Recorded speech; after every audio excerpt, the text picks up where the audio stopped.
حي على الفلاح.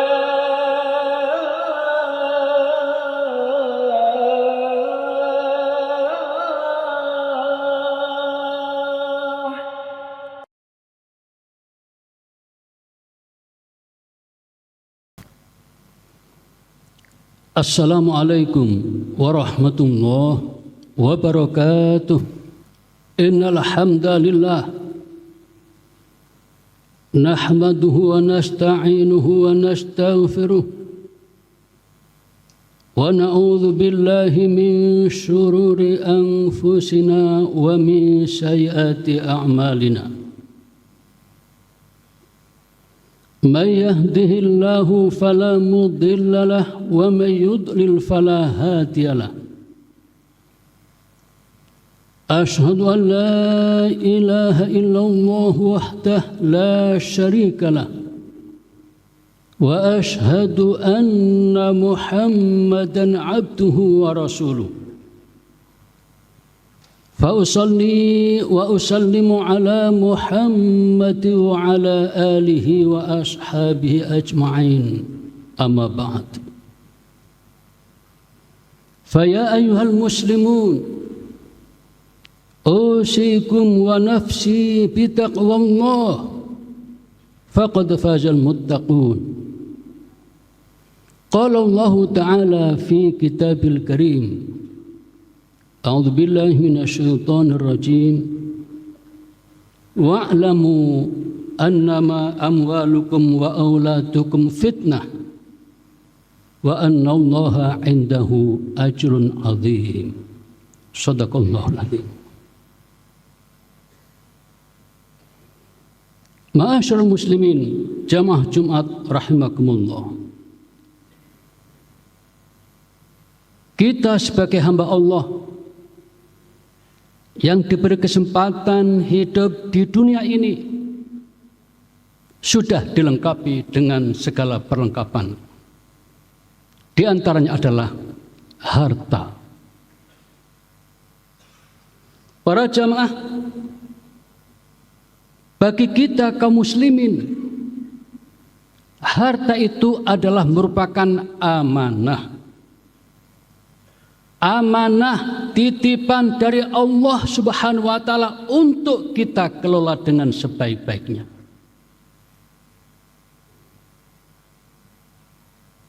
Dalam surat Al-Quran, dalam Al-Quran surat Al-Anfal ayat 28 tadi yang kita bacakan, wa'lamu annama amwalukum wa auladukum fitnah, sesungguhnya harta-hartamu dan juga anak-anakmu adalah merupakan fitnah, ujian. Wa annallaha 'indahu ajrun 'adzim, dan sesungguhnya Allah di sisinya ada pahala yang sangat besar. Para jamaah, menurut Imam At-Tabari, ahli tafsir yang sangat terkenal itu, ketika menyajikan ayat ini dalam tafsirnya, beliau mengatakan yang dimaksud fitnah pada ayat ini adalah ujian bagi kita manusia ini. Para jamaah, ketika Allah memberikan rizki kepada kita, Allah ingin menguji kepada kita, apakah dengan harta itu kita menjadi baik, atau sebaliknya malah jadi jahat.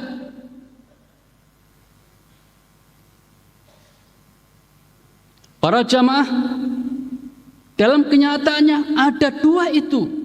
Ada dua sikap manusia ketika diberi harta.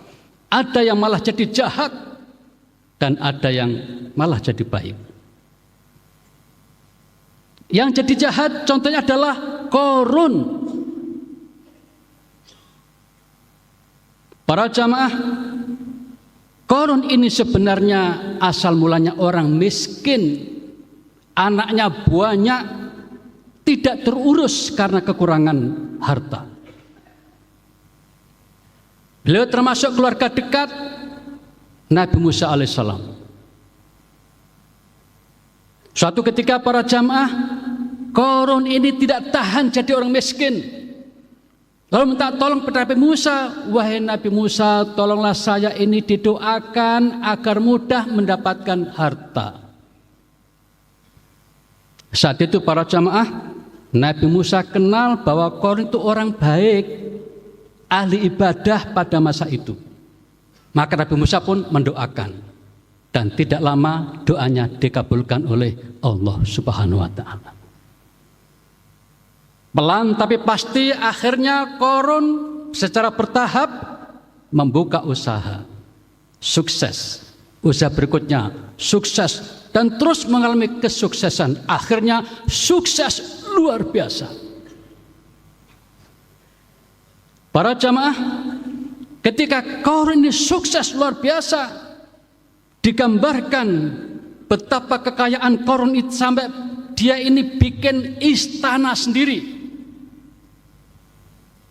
Gudang-gudang di berbagai tempat berisi emas, perak, dan harta-harta yang sangat mahal nilainya.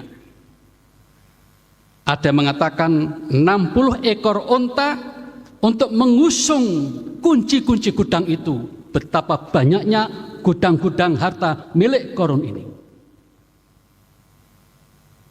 Para jamaah, ketika orang sudah mulai tahu bahwa Qarun ini kaya raya dan luar biasa seperti itu, maka kemudian melihat gelagat Qarun yang berubah, yang tadinya al-ibadah menjadi emoh ibadah. Bahkan lama-kelamaan dia dibikin gila dengan harta itu, akhirnya dia murtad dan malah menyembah berhala. Na'udzubillah min dzalik. Suatu ketika ada orang mengingatkan, wahai Qarun, kok tidak kelihatan lagi panjenengan beribadah? Padahal panjenengan itu loh dapat harta begitu banyak kan dari Allah Subhanahu wa ta'ala. Para jamaah, apa jawab Qarun? Aku ini sekarang jadi kaya raya bukan karena siapa-siapa, karena kehebatanku sendiri. Sombongnya luar biasa Qarun. Lama-kelamaan Nabi Musa pun tahu dan marahlah Nabi Musa. Allah pun marah. Akhirnya para jamaah, ketika Allah sudah murka, maka digambarkan dalam Al-Quran surat Al-Qasas ayat 81, Allah menyatakan fakhasafna bihi wa bidal ard. Allah murka, maka kemudian Allah menenggelamkan Qarun ini dan juga istana serta harta kekayaan di dalam bumi ini. Akhirnya Qarun dan segala hartanya tersimpan dalam bumi dan habis sama sekali, tidak ada yang tersisa di dunia ini. Para jamaah, ini contoh orang yang diberi harta tetapi malah jadi jahat karena tidak pandai bersyukur. Para jamaah, ada juga contoh orang yang ketika diberi harta malah jadi baik. Orang ini adalah salah seorang sahabat Nabi yang dikenal dengan nama Abdurrahman bin Auf. Para jamaah, Abdurrahman bin Auf ini sejak awal ikut hijrah dari Mekah ke Madinah. Ketika sampai di Madinah, dia miskin, tidak punya apa-apa. Kemudian Nabi mempersaudarakan Abdurrahman bin Auf ini dengan salah seorang sahabat Ansor yang asli Madinah. Begitu sampai ketemu dengan sahabat Ansor ini, maka sahabat yang kaya raya ini menawarkan, wahai saudaraku Abdurrahman bin Auf, maukah kamu saya kasih ini harta-harta saya untukmu? Bahkan kalau kau mau, aku berikan satu istri ini untuk panjenengan. Para jamaah, Abdurrahman bin Auf dengan halus mengatakan terima kasih atas tawaran itu, tapi mohon maaf aku tidak bisa menerima. Kalau ingin bantu saya, tunjukkan saya pasar, di mana pasar sekitar Madinah ini, dan berikan aku bekal sedikit saja untuk memulai buka usaha di pasar. Akhirnya para jamaah, singkat cerita, sahabat ini membantu Abdurrahman bin Auf ini dengan bekal secukupnya, lalu membuka pasar di Madinah itu, membuka toko-toko atau semacam kios-kios yang ada di Madinah yang sangat dibutuhkan. Para jamaah dengan izin Allah, Abdurrahman bin Auf ini kemudian lancar usahanya dan tidak lama kemudian menjadi kaya raya. Kalau zaman sekarang disebut konglomerat atau semacam itu sebutannya. Para jamaah, apa bedanya Abdurrahman bin Auf dengan Qarun tadi? Suatu ketika para jamaah, Abdurrahman bin Auf ini mendapat berita dari Aisyah istri Nabi bahwa Nabi pernah berkata, besok Abdurrahman bin Auf ini memang masuk surga, tapi dengan cara merayap. Mungkin karena banyak harta itu. Para jamaah, begitu Abdurrahman bin Auf mendengar keterangan seperti itu, langsung saja para jamaah, Abdurrahman bin Auf ini menyedekahkan, menginfakkan harta kekayaan dengan sangat besar jumlahnya. Suatu ketika terdengar suara keras sekali. Gambaran orang Madinah mengatakan, wah ini jangan-jangan tentara musuh akan menyerang Madinah. Ternyata para jamaah, itu adalah kafilah dagang milik Abdurrahman bin Auf yang jumlahnya 700 ekor unta lengkap dengan segala barang yang dibawanya. Saat itu kemudian mengatakan pada Aisyah, wahai Aisyah, saksikan saya ingin menyediakan semua harta saya ini, 700 ekor unta lengkap dengan barang-barangnya, aku serahkan untuk kepentingan umat. Para jamaah, 700 ekor unta itu setelah dicoba-coba dihitung, dikurskan dengan rupiah, tidak kurang dari 30 miliar. Para jamaah, kalau jumlah ini diinfakkan ke Al-Falah, separuhnya sudah beres bangunan di Al-Falah. Luar biasa, itulah Abdurrahman bin Auf, sehingga semakin banyak harta, semakin dekat kepada Allah Subhanahu wa Ta'ala. Inilah contoh dapat harta semakin baik. Nah, lalu bagaimana kita ini? Kita harusnya meniru yang baik seperti itu. Para jamaah, sebagai muslim, sikap kita pada harta paling tidak ada 3. Yang pertama, mensyukuri harta yang kita terima itu untuk kepentingan hidup yang nyaman di dunia ini dan suka beribadah dengan sebaik-baiknya.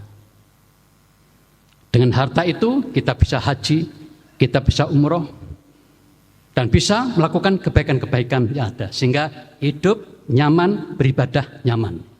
Itu salah satu tanda syukur kepada Allah.